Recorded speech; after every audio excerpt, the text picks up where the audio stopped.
हरिबोल। पद रत्नाकर जी का पाठ, पद संख्या 802, 802। पद रत्नाकर जी का पाठ, पद संख्या 802, 802।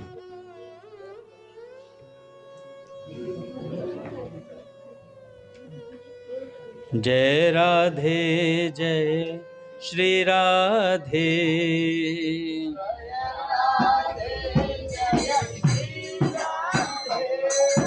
जय राधे जय श्री राधे।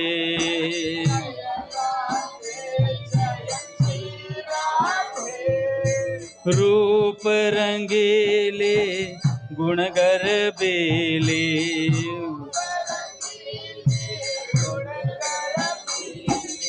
मन मटकीले जय राधे।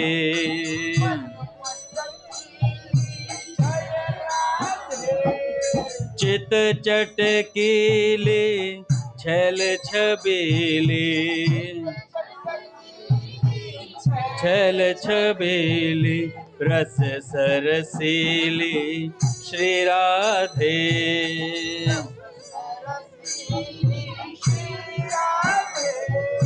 जय राधे जय श्री राधे,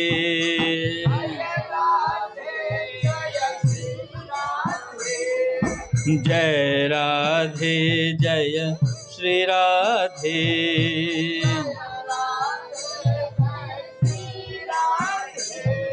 श्याम हठीले सदा रसीले,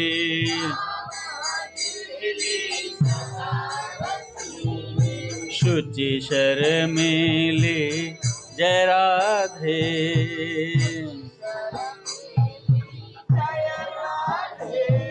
द्युति चमकीले रस गटकीले,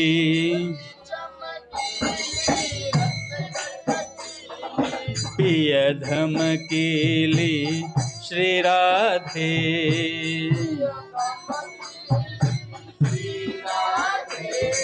श्याम विहारिणी हरिहि हारिणी, शोभा धारिणी जय राधे।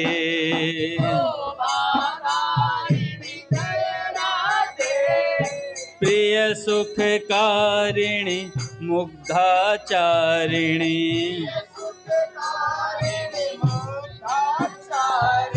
मदन विहारिणी श्री राधे।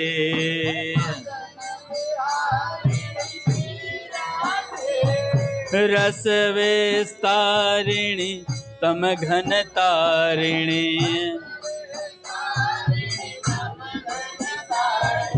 अघ संहारिणी जय राधे।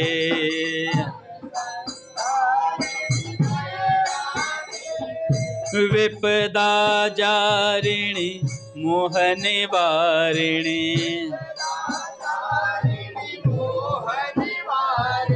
माया मारिणी श्री राधे।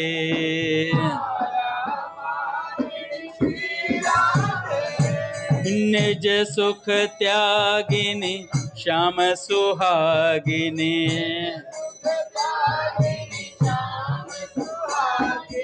अति बड़ भागिनी जय राधे।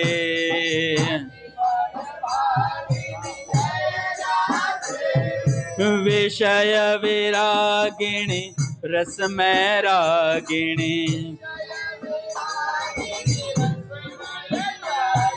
विमल विभागिनी श्री राधे।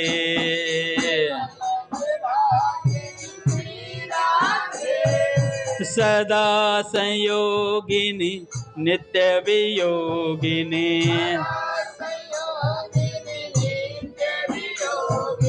अद्भुत योगिनी श्री राधे।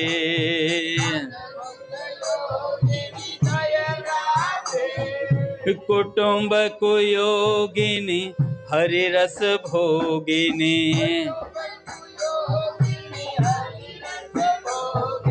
बिछुरत रोगिणी श्री राधे।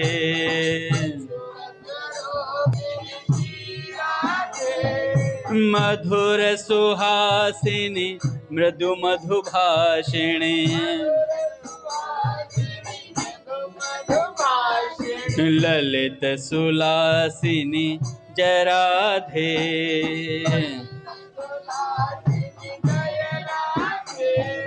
रास विलासिनी प्रेम प्रकाशिनी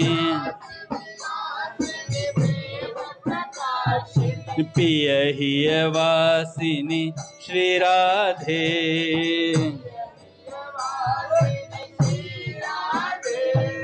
जय राधे जय जय राधे।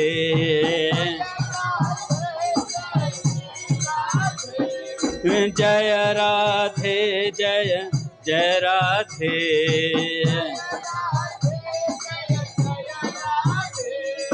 अग जग स्वामिनी जय राधे।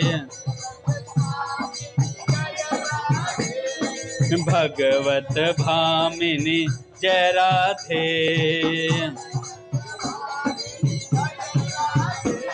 ओ केशव कामिनी जय राधे। पद संख्या 805। केशव कामिनी जय राधे।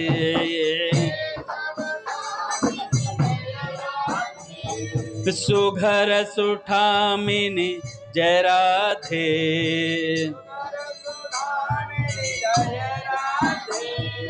हरिया हलादिनी जय राधे।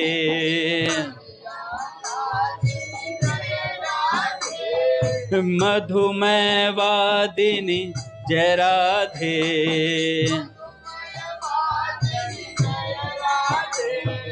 प्रेम विवादिनी जय राधे।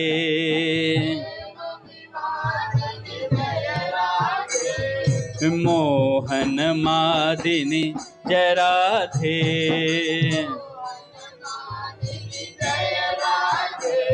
निरअभिमानिनी जय राधे।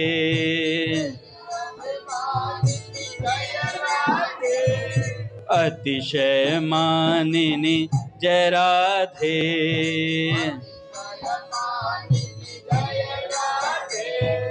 आनंद कानिनी जय राधे।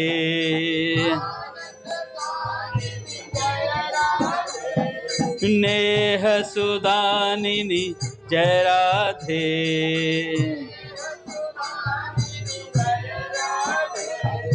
हरि मन हरनी जय राधे।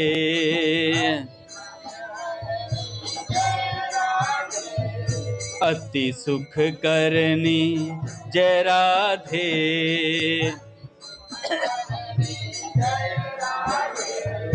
सुषमा सरनी जय राधे।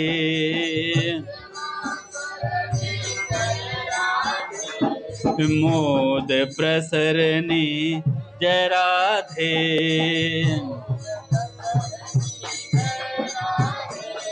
शोभाधारा जय राधे।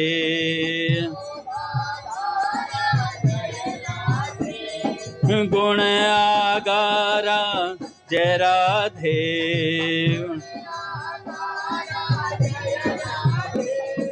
रूप अपारा जय राधे। रस आधारा जय राधे।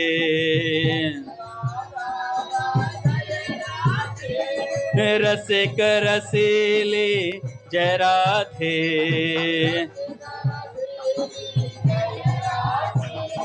गुण गर्बीली जय राधे। रूप रंगीली जय राधे। श्याम हठीली जय राधे। ओ सर्वस त्यागिनी जय राधे। श्याम सुहागिनी जय राधे। विमल विरागिणी जय राधे। रसमय रागिणी जय राधे। जय राधे जय जय राधे। जय राधे जय जय राधे। जय राधे जय जय राधे। जय राधे जय जय राधे। जय राधे जय जय राधे। जय राधे जय जय राधे। जय राधे जय जय राधे। जय राधे जय जय राधे। जय राधे जय जय राधे। बोले राधा माधव सरकार की जय। पूज्य श्री भाई जी महाराज की जय। पूज्य श्री राधा बाबा की जय। पूज्या मैया की जय। अपने प्यारे भैया की जय। पूज्य दादा की जय। भक्तवत्सल भगवान की जय। हरि बोल। बड़े सौभाग्य का क्षण है कि आज भी हमें सत्संग और कीर्तन का परम लाभ प्राप्त हो रहे हैं। पहले संतों के कुछ विचार सुनेंगे, उसके बाद एक भक्ति की चर्चा करेंगे। कल जो जड़ भरत जी का अधूरा रह गया था उस पर भी बात करें।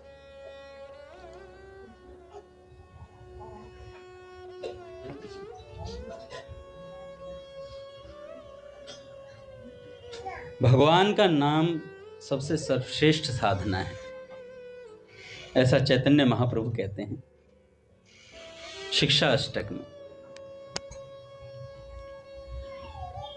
महाराज जी कहते हैं धर्म विरुद्ध भोगों का त्याग करें, ये विष के समान है। जब यह चढ़ते हैं तो इंसान को पागल बना देते हैं। ये जन्मों जन्मों के लिए आपके चित्त में गलत संस्कार पुष्ट करते हैं।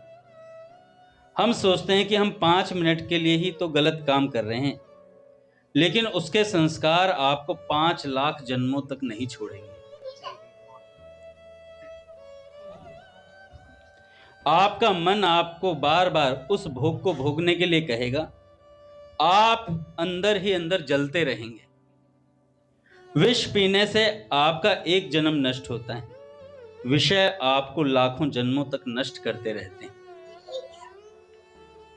जब आप नाम जप करना शुरू करेंगे तो आप खुद यह अनुभव करेंगे कि आपका मन बार बार विषय और भोगों के पूर्व संस्कार आपके सामने प्रस्तुत करेगा।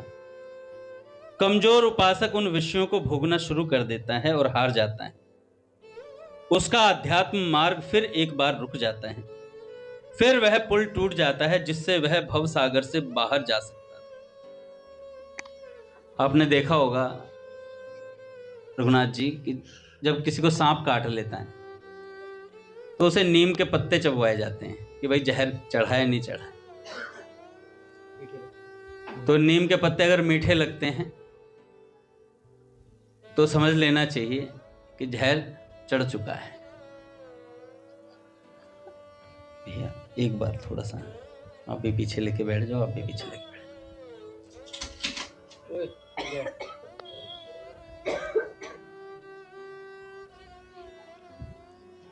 तो जब जहर चढ़ता है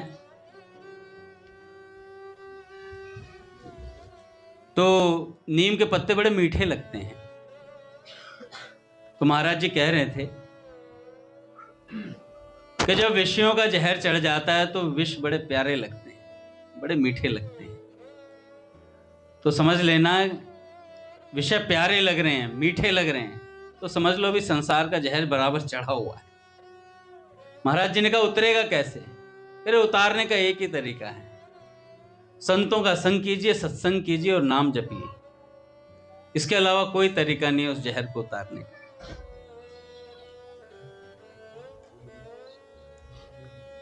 जब आप नाम जपना शुरू करेंगे तो खुद यह अनुभव करेंगे कि मन बार बार भागता है और कमजोर उपासक उन विषयों के पीछे दौड़ पड़ता है, उसकी साधना खंडित हो जाती है बीच में। ना अपने शरीर से ममता रखें, न शरीर संबंधियों से।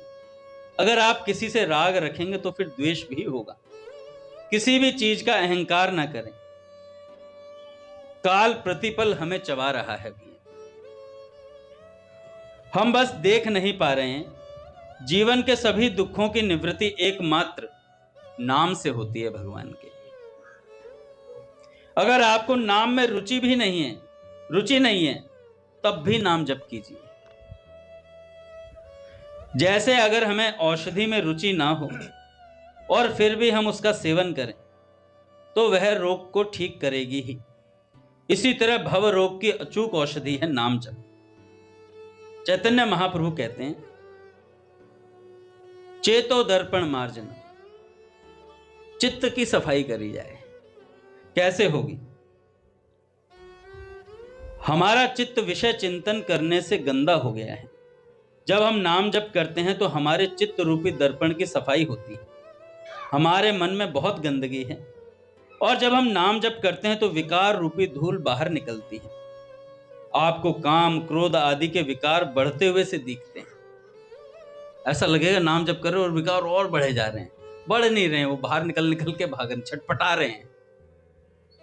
कह रहे भाई ये क्या भीतर डाल रहा है तू?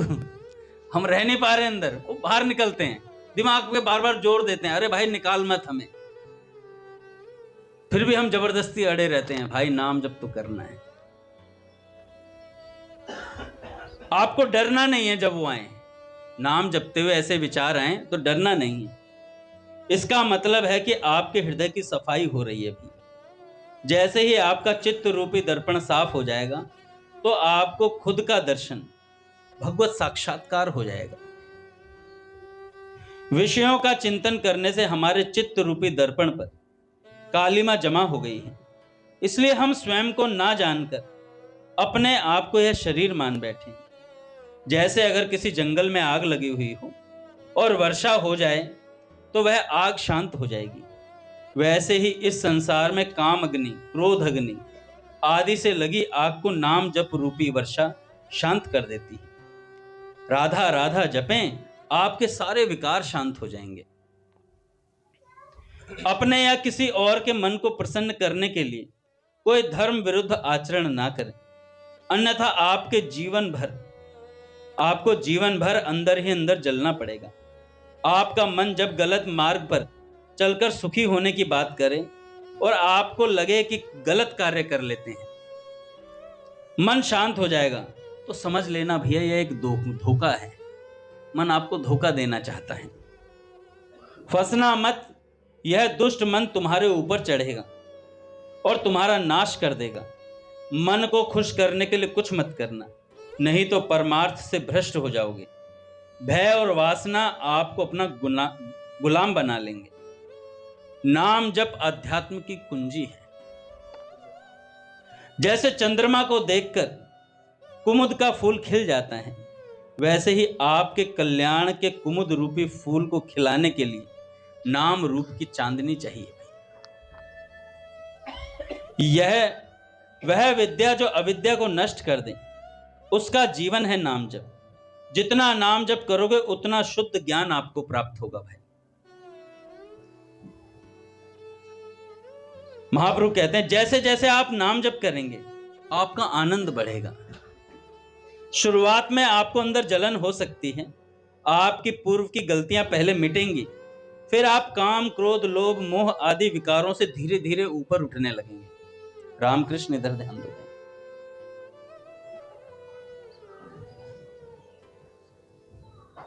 एक एक क्षण में आपको आनंद का अनुभव होगा।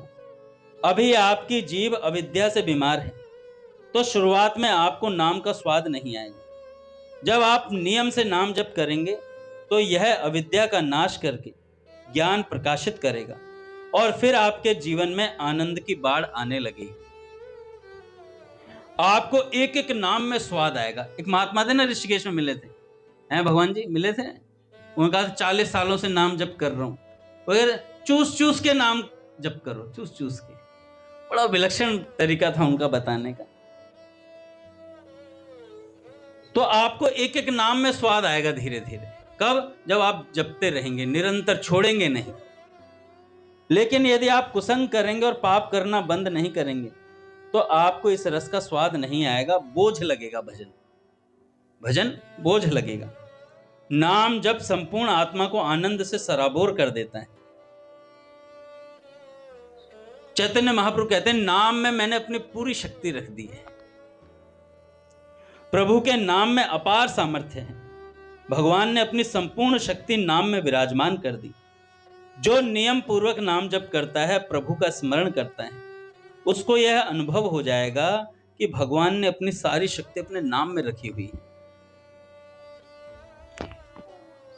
आप हर समय नाम जप कर सकते हैं, चाहे आप पवित्र हो या अपवित्र।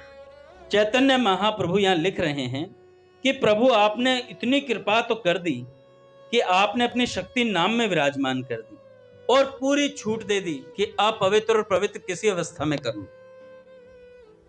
लेकिन मेरा दुर्भाग्य तो देखो कि मैं आपकी कृपा की अवहेलना कर रहा हूं।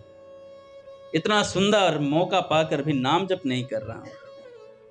मेरा दुर्भाग्य देखो। महाप्रभु मेरी नाम में प्रीति नहीं हो रही है। महाप्रभु मेरी नाम में प्रीति नहीं हो रही है। नाम जप में स्थिरता कैसे लाएं?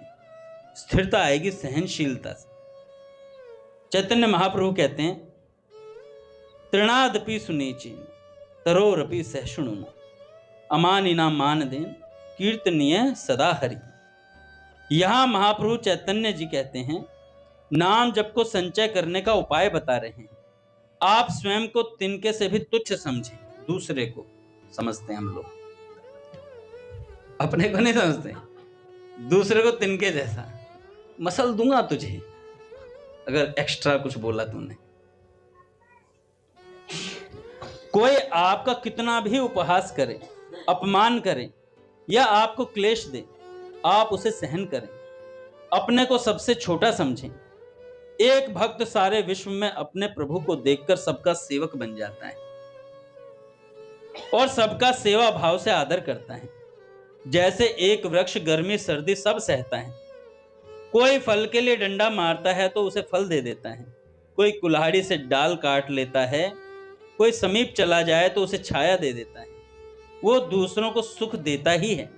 ऐसे ही हम नाम जापकों को अगर कोई कष्ट दे, पीड़ा दे, गाली दे, तो हमें उसका मंगल ही मानना है, उसका मंगल ही मनाना है। जब कोई हमारा सम्मान करे तो हमें लज्जा आनी चाहिए कि हम इस योग्य नहीं, पर यह हमारा सम्मान कर रहा है। यह हमारा सम्मान नहीं है, हमारे गुरुदेव और इष्ट देव का सम्मान है। मुझ में जितने भी गुण आए हैं वो सारे गुण हमारे प्रभु के और हमारे गुरुदेव के दिए हुए हैं।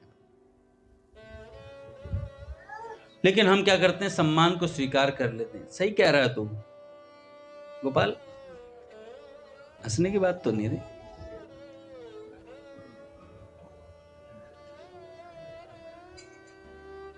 चलो छोड़ो, मैं आगे बुला लेता एक दो बंदों को भी। अगर कोई आपको प्रणाम करे और आपकी स्वीकृति हो गई तो भजन में बाधा पहुंच जाएगी भैया। अगर कोई आपको प्रणाम कर रहा और आपने कहा बेटा बहुत बढ़िया, मेरे आशीर्वाद सदा तुम्हारे साथ है, मैं स्वामी नारायण हूं। मन में संकोच जाना चाहिए कि मैं प्रणाम करने लायक तो नहीं हूं, पर मेरे गुरुदेव और मेरे इष्ट ने कुछ खास बात मेरे भीतर देख रखी है जिससे मुझे प्रणाम कर रहा है। तो मैं अपने गुरुदेव और अपने इष्ट से प्रार्थना करूं, ये मुझे प्रणाम तो कर रहा है, प्रभु आप इसका देख लेना, क्या करना, इसका मंगल कर देना। ऐसे भीतर से भाव आना चाहिए। अब ऐसा नहीं कोई प्रणाम कर रहा है तो हट ऐसा नहीं, ऐसा नहीं। प्रणाम कर रहे सहज भाव से ये सोचो कि आपको नहीं कर रहा, आपके भीतर बैठे प्रभु को प्रणाम कर रहा है, बस। दूसरों को सम्मान दें, स्वयं सम्मान रहित रहें, निरंतर भगवत स्मरण करें और अपने कर्तव्य का पालन करते रहें। चैतन्य महाप्रभु आगे कहते हैं शिक्षाष्टक में, हे प्रभु, मैं धन, परिवार, स्त्री आदि की इच्छा नहीं करता। बस प्रभु, यदि मेरे कर्मों के अनुसार मुझे फिर जन्म मिले तो मैं आपकी ही भक्ति करूंगी। चाहे मुझे बार बार जन्म मिले, लेकिन मैं आपका ही अनुराग मेरे हृदय में छाया रहे। हे नंदनंदन, मैं तुम्हारा दास हूं। मैं इस घोर दुष्पार संसार सागर में पड़ा हुआ हूं। मुझे कृपा करके आप अपने चरणों की धूल बना लीजिए, ताकि मैं हर समय आपके चरणों से लगा रहूं नाथ। प्रभु, मेरी ऐसी स्थिति कब होगी कि मेरी आंखों से अश्रुधारा बह रही हो, मेरा कंठ अवरुद्ध हो गया हो, शरीर में रोमांच हो और मैं पुकार रहा हूं, कृष्ण कृष्ण कृष्ण कृष्ण। ऐसे मेरे हृदय से बार बार पुकार निकली। पूज्य सेठ जी की पुस्तक है प्रेमा भक्ति प्रकाश, प्रसाद ग्रंथ है।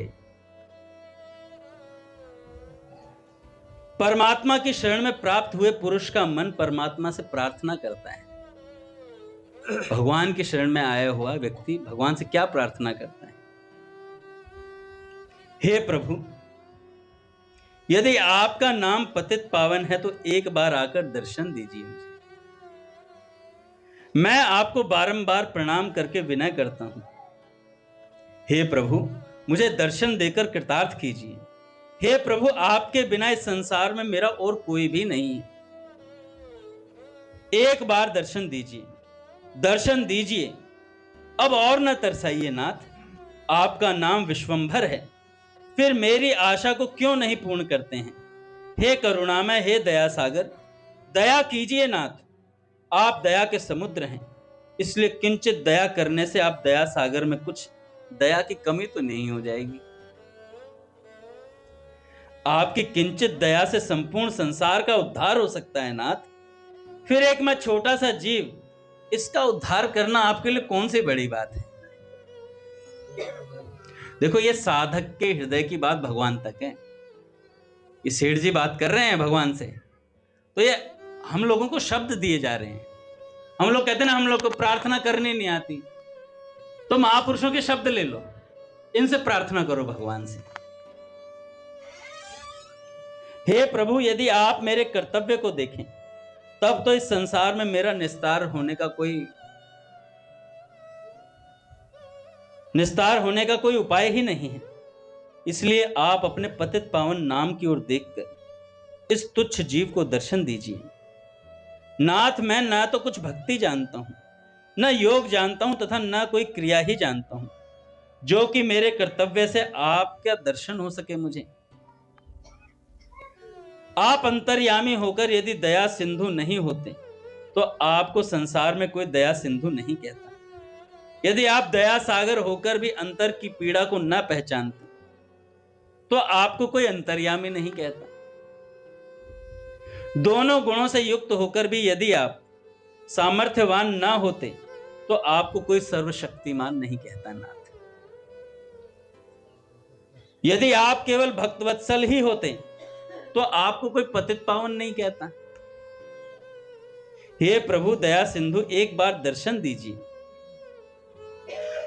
फिर जीवात्मा अपने मन से कहता है, रे दुष्ट मन, कपट भरी प्रार्थना करने से क्या लाभ होगा? तू बस बात बनाता है। भगवान से कहता तो है आपके दर्शन चाहिए, पर तू दर्शन चाहता नहीं है, बातें बना रहे हैं। कपट भरी प्रार्थना करने से क्या अंतर्यामी भगवान प्रसन्न हो सकते हैं? क्या वे नहीं जानते कि ये सब तेरी प्रार्थनाएं निष्काम नहीं है? तेरे हृदय में श्रद्धा, विश्वास और प्रेम कुछ भी नहीं है। यदि तुझको यह विश्वास है कि भगवान अंतर्यामी है तो प्रार्थना किस लिए? अगर तू अंतर्यामी मानता है तो फिर प्रार्थना किस लिए? वो तो सब जानते हैं। बिना प्रेम के मिथ्या प्रार्थना करने से भगवान कभी नहीं सुनते। और यदि प्रेम है तो फिर कहने से प्रयोजन क्या है? क्योंकि भगवान ने तो स्वयं ही गीता जी में कहा है, ये यथा माम प्रपद्यन्ते तांस तथैव भजाम्यहम्। जो मेरे को जैसे भजते हैं मैं भी उनको वैसे ही भजता हूं। आप रोते हैं तो भगवान भी रोते हैं आपके लिए। एक संत ने बात कही थी कि आप रोते हो तो आप क्या सोचते हो भगवान आपके लिए नहीं रोते हैं क्या? उनका तो यथा तथा का नियम ही है। आप व्याकुल हो तो वे भी व्याकुल हैं आपसे मिलने के लिए। जो मेरे को भक्ति से भजते हैं वे मेरे में हैं और मैं भी उनमें प्रकट रहता हूं। रे मन, हरि दया सिंधु होकर भी यदि दया ना करें तो भी कुछ चिंता नहीं, अपने को तो अपना कर्तव्य करते रहना चाहिए। हरि प्रेमी हैं, वे प्रेम को पहचानते हैं, प्रेम के विषय को प्रेमी ही जानता है। वे अंतर्यामी भगवान क्या तेरे शुष्क प्रेम से तुझे दर्शन दे सकते हैं? जब विशुद्ध प्रेम और श्रद्धा विश्वास रूपी डोरी तैयार हो जाएगी तो उस डोरी द्वारा बंधे हुए हरि अपने आप ही चले आएंगे। कि कहां जाएगी पतंग तेरे हाथ में है डोर, कहां जाएगी पतंग तेरे हाथ में है डोर। बन नाचे नटनी को वाली नंद को किशोर, बन नाचे नटनी को वाली नंद को किशोर। तो कहते हैं महाराज, रे मन तुझको नमस्कार है, तेरा काम संसार में चक्कर लगाने का है, सो जहां तेरी इच्छा हो वहां जा। जीवात्मा अपने मन से कहता है तेरा काम संसार में चक्कर लगाने का, तो संसार में घूम। तेरे ही संग के कारण मैं इस असार संसार में अनेक दिनों से फिरता हूं। अब हरि के चरण कमलों का आश्रय ग्रहण करने से तेरा संपूर्ण कपट जान गया।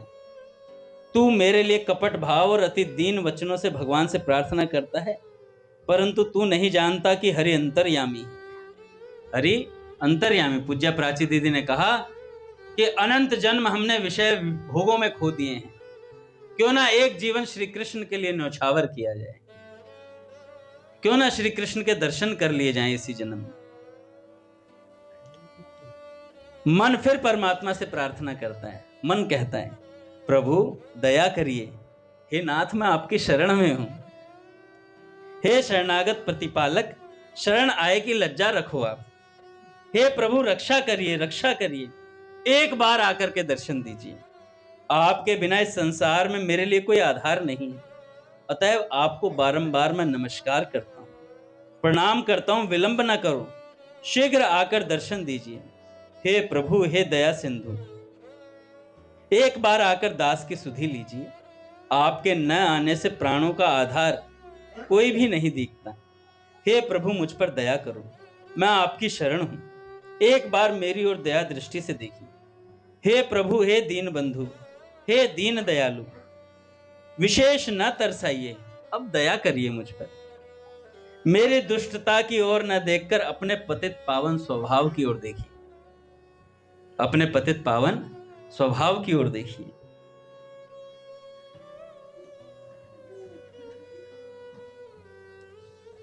आगे फिर जीवात्मा कहता है मन से, नकली। मन से कहता है नकली, सावधान, किस लिए व्यर्थ प्रलाप करता है। वे सच्चिदानंद घन झूठी विनती नहीं चाहते हैं। अब तेरा कपट यहां नहीं चलेगा। तू मेरे लिए क्यों हरि से कपट भरी प्रार्थना करता है? ऐसी प्रार्थना मैं नहीं चाहता। तेरी जहां इच्छा हो वहां चला जा। यदि हरि अंतर्यामी है तो प्रार्थना करने की आवश्यकता क्या है? यदि वे प्रेमी है तो बुलाने की क्या आवश्यकता है? यदि वे विश्वंभर हैं तो मांगने की क्या आवश्यकता है? तेरे को नमस्कार है, तू यहां से चला जा मन, तू यहां से चला जा। पूज्य बाबा कहते हैं अपने मन से कहो कि तूने अनंत बार मुझे विषय भोगों में फंसाया है। किसके मन से कहो? अपने मन से कहो। जीवात्मा अपने मन से कहता है तूने अनंत बार मुझे संसार में फंसाया, पर इस बार मैं तुझे भगवान के चरणों में ले जाकर पटक दूंगा। इस बार तेरी एक नहीं चलेगी। जब हम मंदिर में आते हैं यहाँ पर, कईयों का मन नहीं होता है कि मंदिर में बैठे, पर अपना शरीर यहां लाकर रख दो। मन कितने दिन जाएगा? एक दिन बाहर जाएगा, 2 दिन बाहर जाएगा, 3 दिन बाहर जाएगा, 4, 5, 6, फिर महीने, फिर साल, फिर कहेगा यार सुन ही ले, अब आ ही गया है तो, है ना। तो अपने आप को ना मंदिर में लाकर खड़ा कर दो। मन नहीं जा सकता, कहां जाएगा? फिर वापस लौटकर यहीं आएगा। इसलिए मन की कोई बिसात नहीं है भैया। इसे तो जैसी आदत डालोगे वैसी आदत पड़ेगी। जैसे बच्चों को शुरू से ही, जो छोटे बच्चे होते हैं ना, पहली बार पापा के मुंह पे चांटा मारा, पापा, लाड में मार दिया पटाख, हम क्या करते हैं? अरे कोई बात नहीं, बच्चा है, बच्चा है। फिर वो 2 साल का हुआ, फिर एक दिन पापा पटाख, 2 मार दिए, अरे कोई बात नहीं, चूरू पूरू है, बच्चा है। 5 साल का हुआ, एक दिन लात भी मार दी, अरे कोई बात नहीं, अभी तो चलानी सीखी इसने लाते, लूरू पूरू है।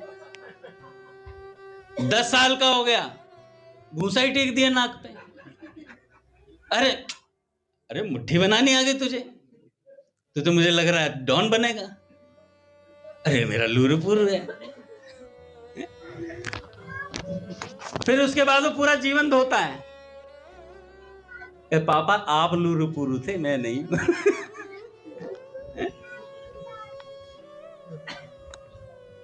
तो मन जब उछाल करे उसको संत कहते हैं, सांप जैसे ही फन उठाए तुरंत चप्पल मार दो मुंह पे, है ना। तो शुरू से बच्चे को समझाते चलो, नहीं बेटा ये गलत बात थी, ऐसे नहीं मारते बाप। जितना लूरू पूरू करते जाओगे फिर वो लूरू पूरू बनेगा आप आदमी। तो जैसा जैसा मन को ढालोगे, ये मन जैसे ही फन उठाए ना, तुरंत मन से बोलो, नहीं भाई गलत जगह जा रहा है, तुझे भगवान का भजन करना है, तू भक्त है, तू साधक है, तू अपने गुरुदेव का शिष्य है, तुझे जहां होना चाहिए तुझे वहां रहना है। कहां होना चाहिए? मान लो 7:30 बज गए, तो हमें कहां होना चाहिए? मंदिर में होना चाहिए। कोई मजबूरी पड़ गई तो मन से भगवान से प्रार्थना करें, नाथ आज इस कारण में यहां फंस गया हूं। आज एक साधक मेरे से कह रहे थे, राजगिरी भैया, उन्होंने कहा कि 300 दिन तो हम मंदिर में रहते हैं अंगद जी, एक आध दिन इधर उधर चले जाते हैं। मैंने कहा अटेंडेंस लगवा लो, भगवान से आ जाओ, मैं गारंटी देता हूं 300 दिन नहीं होते, 65 दिन हो सकते हैं, पर 300 दिन गायब हो सकते हैं जरूर। और इस अटेंडेंस में मैं नहीं, सभी फेल हैं, सब फेल हैं। फिर भी हम अधिकार से कहते हैं, नाथ मैं आपको चाहता हूं, आपके दर्शन चाहता हूं। तो आप क्या सोचते हो, ये आपके भजन पर आप चाहते हो क्या भगवान को पाना? आप जिन संत के आश्रय में हो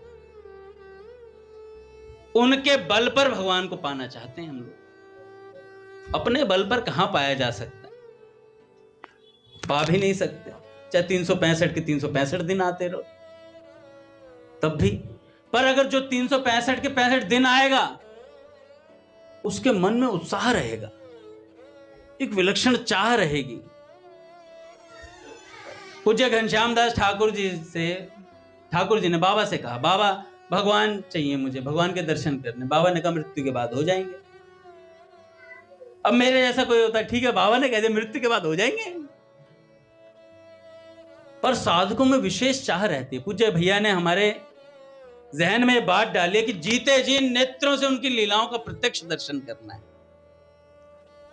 ये बात है, भैया मरने के बाद हरियाणा में कहते किसने देखा, सांप बढ़ गया दिल में बाबा, हमारे दिल में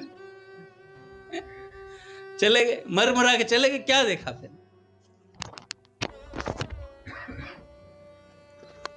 तो कहते हैं महाराज, मन को सावधान करिए, मन को सावधान करिए कि भैया हमें जीते जी। ठाकुर जी ने बोला बाबा से, बाबा कब दर्शन होंगे? वो मृत्यु के बाद। नहीं बाबा, मृत्यु से पहले की बात बताइए। तो बाबा ने कहा कि पर्याप्त समय पहले हो जाएंगे। नहीं बाबा, पर्याप्त समय क्या होता है? 1 सेकंड पहले। मैं मरने लगा उस समय आप आके और आपने भगवान के दर्शन करा दे, 1 सेकंड में खत्म हो गया। नहीं, मुझे और जल्दी चाहिए। बाबा ने कहा 3 साल पहले, मृत्यु से 3 साल पहले तुम्हें भगवान दिखने लग जाएंगे, चलते फिरते दिखेंगे। तो लोई बाजार में वृंदावन में जाते थे सामान खरीदने, तो खंबे से टकरा जाते थे। टकरा तो हम भी जाते, मोबाइल देखते देखते मोबाइल देखते देखते हम भी टकरा जाते हैं। संतों ने कहा अष्टायाम लीला चिंतन करो, हम इंस्टायाम लीला चिंतन कर रहे हैं।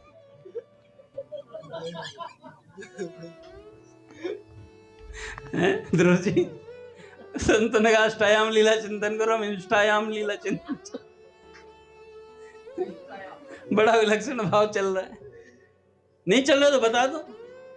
सुबह उठते ही क्या आया, कुछ खाया क्या? और जैसे खाना खाने बैठे तो अबे क्या चल रहा है? तो सारे अष्टायाम हमारा इंस्टायाम चल रहा है बढ़िया तरीके से। और फिर हम कह देते हैं कि भैया भगवान में मन नहीं लग रहा। मन न लगने का एक ही कारण है, हम लगाना नहीं चाहते हैं। नहीं तो संतों को ऐसी ऐसी अनुभूतियां हुई हैं महाराज।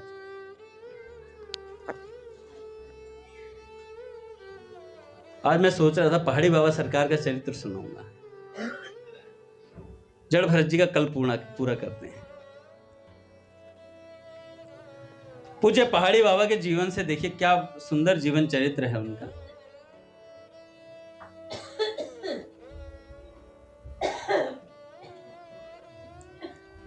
इनका जन्म ब्रज में तो नहीं, ब्रज के निकट एक छोटे से कमतरी गांव में हुआ था। पूज्य पहाड़ी बाबा, तृतीय पहाड़ी बाबा श्री देवदास पहाड़ी बाबा जी महाराज। सनाढ़ विप्रकुल कौशिक गोत्र उपाध्याय में जन्म हुआ। आप 2 भाई थे, महाराज जी छोटे थे। आपके जन्म की एक अद्भुत घटना है। मुश्किल से आयु रही होगी 12-13 वर्ष की। परिवार में संस्कार पवित्र थे, अतः जनेऊ संस्कार तो समय से हो गया था। आपके जन्म स्थान में एक राम जानकी जी का मंदिर था। जहां की एक घटना है, कहा जाता है कि वहां कीर्तन हो रहा था और महाराज बालकों के साथ खेलते खेलते लेट गए। और महाराज बालकों के साथ खेलते खेलते लेटे, नींद आ गई। उसी समय एक भयंकर मणिधर सर्प आया और आकर इनके पेट पर कुंडली मारकर बैठ गया। पूज्य पहाड़ी बाबा सरकार के पेट पर कुंडली मारकर बैठ गया और इनके पेट को अपनी जीभ से चाटने लगा। उसके ठंडे ठंडे स्पर्श और चाटने से आपकी आंख खुली और देखते ही एकदम बोलती बंद हो गई। अब किसके पेट पे सांप बैठा हो, वो चाट रहा हो और उसको देखा हो आंख खोल के, तो उसकी बोलती अपने आप ही बंद हो जाएगी। हमारे तो कॉकरोच देखकर हो जाती है। तो सांप था। भला सांप को देखकर बोल भी कौन सकता था।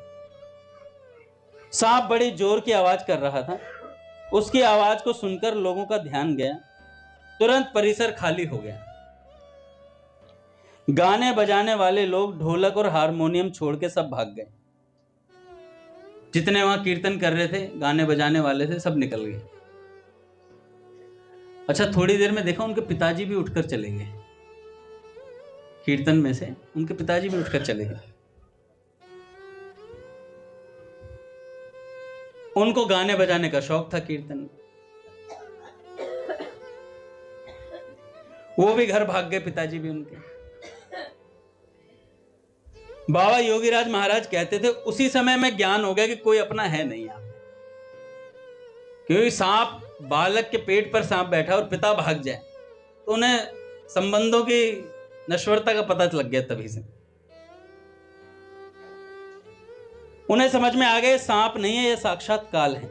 सारी सृष्टि को यही निगल रहा है और मानव शरीर का फल तो भगवान का भजन है। काहे रघुनाथ जी आपके मंदिर में हम पड़े हैं, काल मेरी छाती पर बैठा है, नाभि चाट रहा है। पहाड़ी बाबा सरकार कहते हैं मैं प्रार्थना करने लगा कि सांप नाभि चाट रहा है और इस मंदिर में पड़े हैं। यदि अगर आप मेरे प्राण बचा दें तो मैं जीवन आपको समर्पित कर दूंगा रघुनाथ जी महाराज।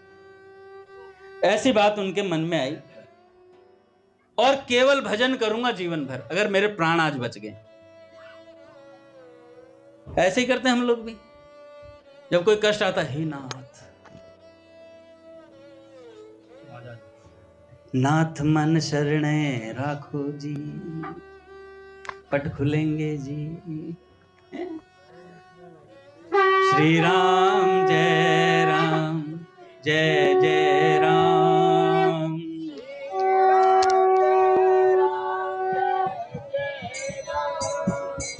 श्री राम जय राम, जय जय राम।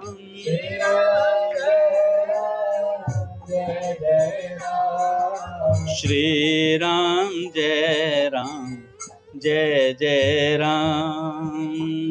श्री राम जय राम, जय जय राम। जय जय श्यामा, जय जय श्याम, जय जय श्यामा, जय जय श्याम। जय जय श्री वृंदावन धाम, जय जय श्री वृंदावन धाम। जय जय श्री बोली राधा माधव सरकार की। गाना प्रभु आगे आ जाओ, अरे आ जाओ, इतना कहने पर ये सोच लो भैया कह रहे हैं, बैठ आ जाओ।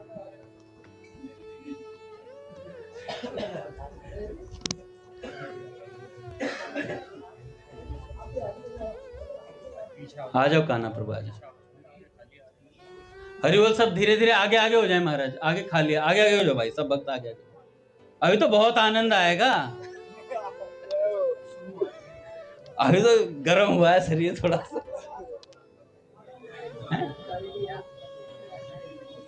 बोले सीताराम, सीताराम, सीताराम, सीताराम। बोले बालाजी महाराज की,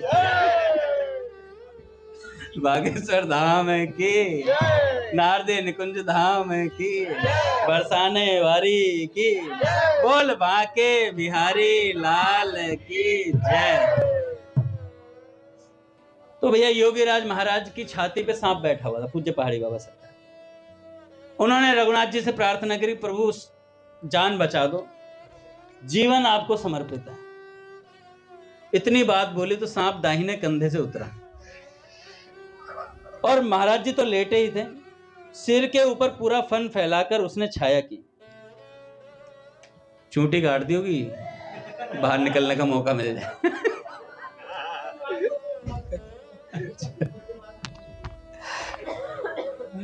नहीं, एक बालक कह रहा था राजगढ़ भैया, कह रहे बच्चे ने ना हॉर्न मतलब वो बना रखे हैं, अलार्म लगा रखे हैं, जैसे बाहर जाना होता 9:30 होते चुटकी सी भर देते हैं बच्चे की, वो रोना शुरू करता है, अंगद जी बाहर भेज देंगे।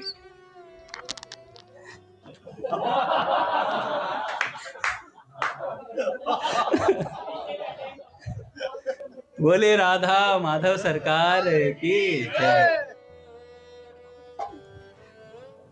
तो सिर के ऊपर उन्होंने सांप ने फन फैला लिया भैया, छाया की और उनके चरणों की ओर होकर पूरी परिक्रमा करके चल दिया। जब वो सांप चला गया तो महाराज जी उठ खड़े हुए। उसी क्षण संसार से इतना तीव्र वैराग्य हुआ कि अब माता पिता भाई मित्र किसी के प्रति अनुग्रह माया ममता नहीं रही। एकदम समस्त संसार के प्रति उदासीनता आ गई। अपने आप भीतर से राम राम का जप होने लगा और अंतर्मुखी हो गए महाराज। संसार की घटनाओं को देखकर भगवान की तरफ दौड़ना, इसलिए दुख आता है। संत कह रहे थे दुख किस लिए आता है? दुख हमें भगवान की तरफ धकेलता है और सुख हमें संसार की तरफ घसीटता है। सीधी सी बात है। पूज्य योगीराज जी महाराज के जो पिताजी थे वो स्वयं पंडित थे। ठीक करने की कोशिश की, नहीं हुई तो गौरमी में एक बहुत अच्छे शास्त्री जी थे, ज्योतिष के बड़े विद्वान थे, उनके पास ले गए। बोलते नहीं थे महाराज जी, चुप हो गए थे। सारी घटना सुनाई तो गौरमी के जो शास्त्री जी थे, इनका जन्मांक देखकर कहा, मंदिर के सर्प की बात को विचार करके कहा कि यह बालक यति सम्राट योगीराज, महान योगी, महान तपस्वी होगा।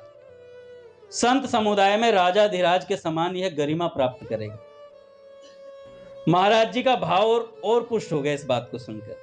अब तो साधु ही बनना था, मन में ही बात आ गई, अब साधु ही बनना है। अपनी ओर से बोलना बंद कर दिया। लोग सोचते थे कि सांप के चाटने से बोलती बंद हो गई है, आपने इच्छा से बोलना बंद कर रखा था। एक दिन कुछ समय बाद सहज वैराग्य हुआ और फिर भाग चले और घर से निकलकर ट्रेन में बैठकर जगन्नाथपुरी पहुंच गए। वहां जगन्नाथ जी का महाप्रसाद तो सबको मिलता ही है, वहीं पड़े रहते और आसपास कहीं भी लेट जाते थे। कभी कभी बहुत ध्यान से महाराज जी सुनाते थे कि एक बालक हमको रोज मिलता और हमको 2 पैसा देता था जगन्नाथपुरी में। 2 पैसे में एक बड़ा दोना भर के काजू मिलता था। अब वो पैसा मिलते ही आप तुरंत बाहर जाकर काजू खरीद लेते, जगन्नाथ जी को अर्पित करके प्रसाद पा लेते। काजू बादाम का 1-1.5 महीने तक यह क्रम चलता रहा। एक दिन अकस्मात चित्त में बहुत विक्षेप हो गया। वहां एक वृद्ध महात्मा से हमने पूछा, अब बहुत विक्षेप हो रहा है भजन में, बिल्कुल यहां मन नहीं लग रहा, क्या कारण है? उन महात्मा ने कहा, तुम्हारी माता मरणासन है, तुम्हारे वियोग में मृत्यु शैया पर पड़ी है और तुम्हारी बारंबार चिंता कर रही है, इसलिए तुम्हारा मन अब भजन में नहीं लग रहा है। तुम्हारे लिए रो रही है, इसलिए विक्षेप हुआ। उसकी मृत्यु के पूर्व तुम्हें उसके निकट जाना ही चाहिए, मां की एक इच्छा पूर्ण करनी चाहिए। तब आप वहां से चलकर घर पधारे और आकर आपने मां का दर्शन किया। मां बिल्कुल सूख के कांटा हो गई थी। लोगों ने बताया कि वह कुछ खाती पीती नहीं, खाली रोती रहती है। 2 महीना से ऊपर हो गया। तब महाराज जी को भी रोना आ गया मैया के प्रेम को देख करके। आपने मैया को फिर प्रेम से खिलाया। आज मैया ने कुछ थोड़ा सा अन्न ग्रहण किया, बहुत प्रसन्न हुई और मैया बोली, मैं मर जाऊं तो तू यहां से चले जाना भजन करने के लिए। अब माता धीरे धीरे ठीक होने लगी, शरीर में शक्ति आने लगी। प्रसाद पाना भी मैया ने शुरू कर दिया था और 8-10 दिन बाद ही उसको तेज बुखार आया और उसी बुखार में वो चली गई हमेशा की। ठाकुर जी जिसको अपनी ओर लेना चाहते हैं, कैसी लीला करते हैं। मैया का संस्कार हुआ और महाराज जी जिस दिन मैया की 13वीं हुई, भंडारा हुआ, उसी रात को घर से निकल गए, सीधे वृंदावन आए। वृंदावन में टोपी कुंज के महाराज जी थे परम पूज्य श्री भक्तमाली श्री माधवदास जी महाराज, सिद्ध पुरुष थे ब्रजमंडल के। उनके पास महाराज जी पहुंचे और रहने लगे। 1.5-2 महीने रहने के बाद उनसे दीक्षा की प्रार्थना की। उस जमाने में इतनी जल्दी लोग दीक्षा देते नहीं थे, भेज देते थे इधर उधर, इधर जाओ उधर जाओ, इतनी कथा सुनो ये सुनो। मैंने बताया था ना उस दिन, एक वो कौन से महात्मा थे यार, उनके पास एक शिष्य आया और शिष्य ने आकर के कहा कि महाराज जी दीक्षा दे दीजिए। वल्लभ कुल के थे वो, संत थे। तो आकर के कहा दीक्षा दे दीजिए। तो उन्होंने कहा भाई दीक्षा तो नहीं मिलेगी। तो बड़ा वैराग्य दिखा रहा था। पहले उसने आते शब्द बोले, ना मुझे घर से प्रेम है, ना पुत्र से प्रेम है, ना माता पिता से प्रेम है, बड़ा वैरागी हूं मैं। तो उन्होंने कहा जब प्रेम ही नहीं करना जानता तो ठाकुर से कैसे प्रेम करेगा? तुझे कहीं आसक्ति ही नहीं है। बस उस आसक्ति को ही तो परिवर्तित करते हैं संत लोग, भगवान में लगा देते हैं। तेरी कहीं आसक्ति ही नहीं है, बस इतनी बात बोले, तुझे दीक्षा नहीं मिलेगी। इतनी देर में धन की पोटली निकाली, 1 लाख रुपए उस समय निकाले और लाख रुपए सामने रखे और कहा महाराज मेरे ऐसा चेला आपको नहीं मिलेगा जो लाख देता हो। महाराज जी ने उत्तर दिया, मेरे जैसा गुरु भी नहीं मिलेगा जो लाख पे लात देता हो, लाख पे लात देता हो। कहा भाग जा यहां से, तेरी दीक्षा नहीं होगी। फिर वो रुदन करने लगा। संत की महिमा तो जानता था, पर सोच रहा था धन के बल पे दीक्षा ले लूंगा। जब रोने लगा तो उन्होंने कहा कि बेटा, पहले संत दीक्षा देते हैं, फिर उसके बाद शिक्षा देते हैं, ठीक है ना। अब तेरा चित्त कुछ निर्मल सा हुआ है, आंसू आ रहे हैं ना, तो इन्हीं आंसुओं को भगवान के लिए लगाया जाएगा। कोई बात नहीं, गलती हो जाती है। तो मिली भैया, दीक्षा मिली। पूज्य प्रेमानंद जी महाराज कह रहे हैं, लोग दीक्षा तो बड़े चाव में लेते हैं, और गुरुजन जो शिक्षा कहते हैं वो मानते नहीं है। कह रहे ऐसे चेलों का कुछ नहीं होने वाला। और जो बिना दीक्षा लिए भी बात मान रहे हैं, उनको दीक्षा वालों से ज्यादा लाभ मिले। बात ऐसी थी। तो महाराज जी कह रहे हैं कि उस समय इतनी जल्दी दीक्षा दी नहीं जाती थी, परीक्षा करते थे। आपने कहा महाराज जी हमें दीक्षा दो, कंठी दे दो। किसी से मंत्र नहीं मंत्र नहीं लिया हमने। तो बाबा श्री माधव दास जी ध्यानस्थ हुए और कहा, मैं तुम्हारा गुरु नहीं, तुम्हारे गुरु खाक चौक में द्वितीय पहाड़ी बाबा श्री लक्ष्मण दास जी महाराज हैं, वे ही तुम्हारी दीक्षा का संस्कार करेंगे। वे जल्दी किसी को दीक्षा नहीं देते, पर आज तुम चले जाओ, मेरा नाम लेकर बोलना, काम हो जाएगा तुम्हारा। श्री लक्ष्मण दास जी महाराज ने कृपा पूर्वक महाराज जी को दीक्षा प्रदान की। खाक चौक बहुत समय तक गौ सेवा करी महाराज जी ने, रसोई सेवा करी। ठाकुर जी की सेवा करने के बाद गुरु जी की आज्ञा से आप विश्व भ्रमण पर निकले। एक लंगोटी, एक कमरिया, एक कमंडल, बस इतना लेकर बिना जूता छाता खड़ाऊ मानसरोवर तक पैदल गए। कौन से संत थे जो अफगानिस्तान तक गए थे? महाराज जी थे ना, अफगानिस्तान बर्मा, वहां तक पैदल घूमे हैं। काबुल गंधार तक पैदल गए, और पैदल गए ही नहीं, बाबा भारत के किसी कोने का नाम ले लो उनके सामने, उसके एक एक गांव को बता देते थे पूज्य पहाड़ी बाबा। उस गांव में अमुक व्यक्ति को इतने समय पूर्व में मिला था, ऐसा बोलते थे। एक कंप्यूटर जैसी विलक्षण उनकी स्मृति थी। पूरे देश का उन्होंने भ्रमण किया 21 वर्ष में। रोटी मांग के नहीं खाते थे, चुटकी आटा मिल जाता, उसी का एक टिक्कड़ बना लिया, और वो भी पूरे दिन में एक बार। खाक चौक में महंत पद पर बैठने के बाद अपने गुरु भाई को सेवा संभलाकर बिना किसी को बताए अकस्मात फिर खाक चौक से चल पड़े भजन और तपस्या के लिए। मन में भाव बना और उज्जैन को चले। पैदल पैदल चलना था। चलते चलते पहुंचे वहां देवास के निकट जंगल में एक शिवालय था, बहुत पुराना। जंगल में ही उस शिवालय में आप लेट गए।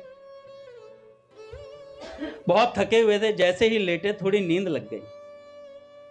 अकस्मात किसी महापुरुष ने आपकी जटा पकड़ के आपको सोते हुए उठाकर बिठा दिया। आपने जैसे ही नेत्र खोले तो इतना प्रकाश कि नेत्र चकाचौंध से भर गए। उस प्रकाश में अखंड विभूति धारण किए हुए, डमरू और त्रिशूल लिए हुए भगवान शंकर साक्षात प्रकट हुए। मेरे सिर पर हाथ रख करके कहते हैं, जा बच्चा, तेरा कल्याण होगा। यहां से उत्तर दिशा की ओर चला जा, जो तू पाना चाहता है वो मिल जाएगा। यह कहकर वे अंतर्ध्यान हो गए। आपने निश्चय किया कि जब तक मन को पूरी तरह संतुष्टि देने वाला कोई महान सिद्ध पुरुष नहीं मिलेंगे, तब तक मैं उत्तर दिशा नहीं छोड़ूंगा।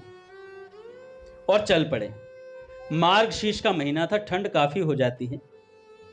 तो उन्होंने देखा कि एक छोटा सा बालक 5-6 साल की उम्र होगी, एकदम नग्न सामने से आता हुआ दिखाई पड़ा। महाराज जी कहते थे, हमको बड़ा आश्चर्य हुआ, इतनी ठंड में नंगा घूमता है। हो सकता है जंगल का बालक हो या गरीबी आई हो, लेकिन अकेले नंगा कैसे घूम रहा है? महाराज जी ने उससे पूछा, बालक, यहाँ आसपास में कोई जंगल में संत रहते हैं क्या?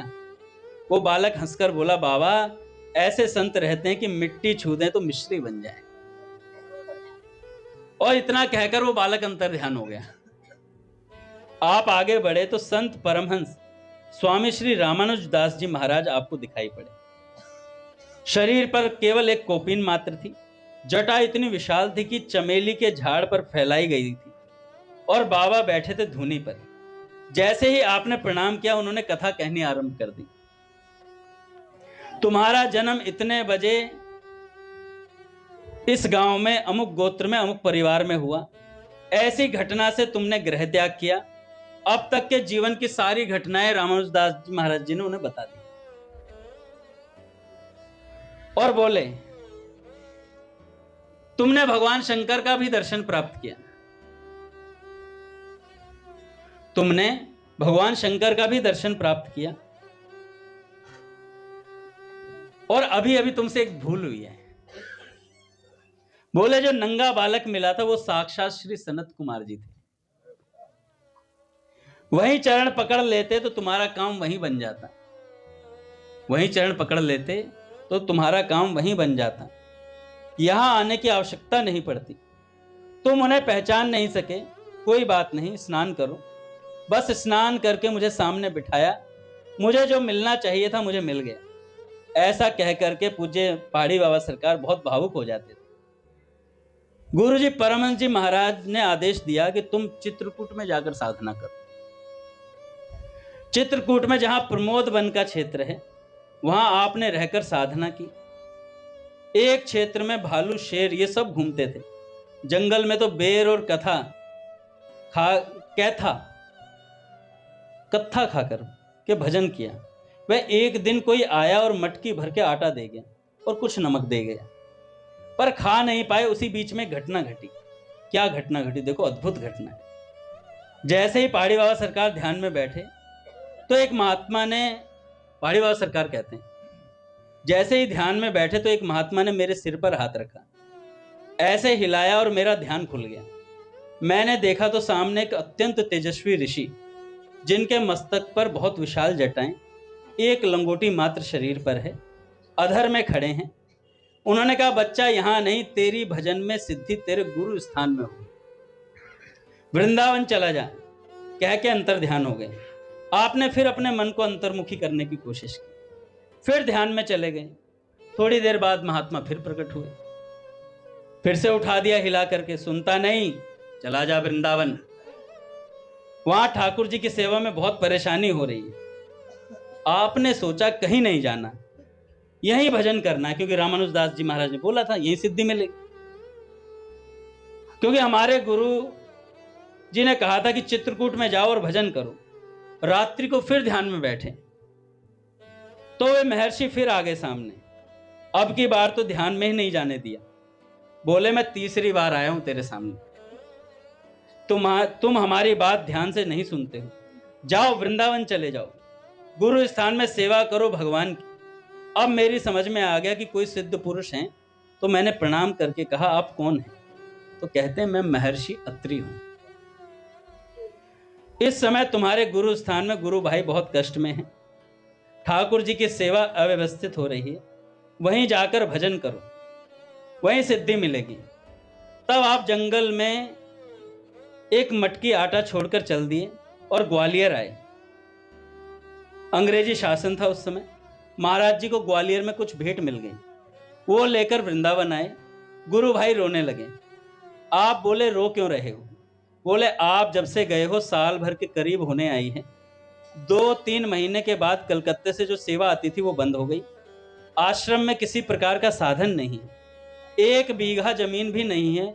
और मूल पुरुष पहाड़ी बाबा ने आन दी थी कि हमारी गद्दी पर जो बैठेगा वो न किसी से मांगेगा, भिक्षा भी हम नहीं कर सकते। अब कुछ बेच बाच करके अब तक की सेवा की है। आज यह स्थिति है कि आज ठाकुर जी को अन्न का भोग नहीं लगा है। तो क्या भोग लगाया? बोले कि केवल दही का भोग लगाया, अन्न का एक कण आश्रम में नहीं है।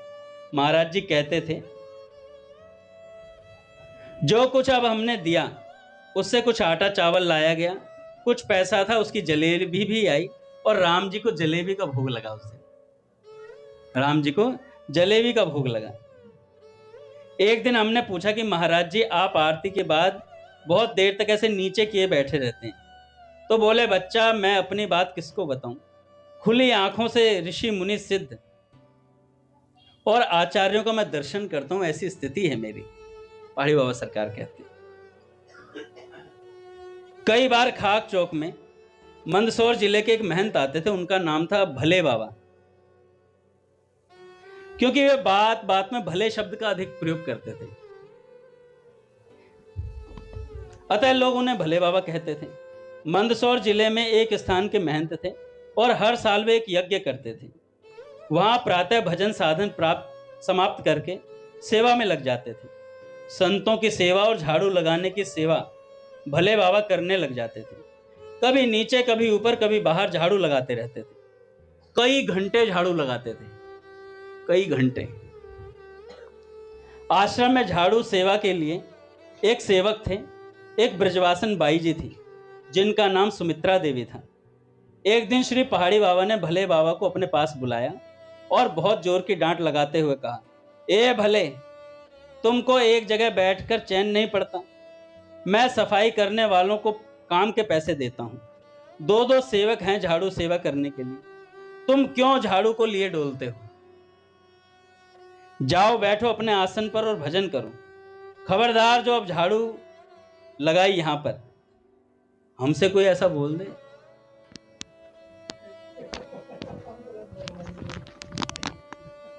लो महाराज जी झाड़ू आप ही लो। जयराम जी की अब झाड़ू नहीं लगेगी। अच्छा, अपने मंदिर में विलक्षण सेवक हैं। एक बार मैं आ गया दोपहर में ऐसे ही, उस समय श्यामाचरण प्रभु सेवा किया करते थे, तो श्यामाचरण जी सेवा दे रहे थे। तो क्या कर रहे थे, वो सफाई कर रहे थे, जैसे बटन बटन है ना, इनको साफ करना, इनको इनकी सफाई कर रहे थे। तो मैंने देखा, एक बार तो मैं मुड़ के जाने लगा, क्योंकि अपन तो सीनियर भक्त हो गए, तो मैंने तो भगवान को प्रणाम किया, जाने लगा। फिर मेरे मन में आई, यार श्यामाचरण बेचारा अकेला लगा हुआ है, मैं ऐसा करता हूँ इससे सेवा ले ले, तो ये कुछ और काम कर लेगा या घर चला जाएगा। मैंने कहा देना जरा श्यामाचरण जी, मैं कर लेता हूँ बटन। जब बटन साफ करने लगा, मैं सोचा चला गया होगा, गया दूसरा कपड़ा लाया, ये साफ करने लगा। मैं कहा चैन नहीं है क्या? कह रहे नहीं, मैं बेचैन रहता हूँ। मैं बेचैन रहता हूँ। तो ऐसे ये भले बाबा थे ना, बेचैन थे, बिना सेवा के रह नहीं सकते थे। तो पहाड़ी बाबा सरकार ने बोला कि झाड़ू लगाए तो देख लेना। फिर अब भले बाबा गए भीतर से, अपना आसन कमंडल आदि लेकर महाराज जी के पास आकर साष्टांग दंडवत किया और बोले, महाराज इस बालक के अपराध को क्षमा करना, अब मैं यहां से जा रहा हूं, लगता है दोबारा लौटकर नहीं आ पाऊंगा। पहाड़ी बाबा बोले, क्यों जा रहे हो भले? तुम तो पूरे सावन भादो यहां ठहरते थे, फिर इस बार क्यों जाना चाहते हो? भले बाबा बोले, जब जवानी थी तब इसी खाक चौक में रसोई बनाता था, बर्तन मांजता था। अब तो बुढ़ापा है, अब और कोई सेवा हमसे बनती नहीं है, केवल थोड़ा बहुत झाड़ू लगाने की सेवा हो सकती है, वही कर लेता हूं। बिना सेवा के प्रसाद कैसे पाऊं, और बिना प्रसाद पाए शरीर कैसे चलेगा? आपने सेवा के लिए मना कर दिया, इसलिए अब मैं यहां नहीं आऊंगा। और ऐसा कहते कहते रोने लग गए भले बाबा। पहाड़ी बाबा बोले, ऐसे कैसे चला जाएगा? हट, बकबक करता है, हैं? जाएगा कहता है, अब मैं मना नहीं करूंगा, खूब झाड़ू लगा। हरि बोल महाराज, तुझे भी आ गया। श्री राम जय जय राम।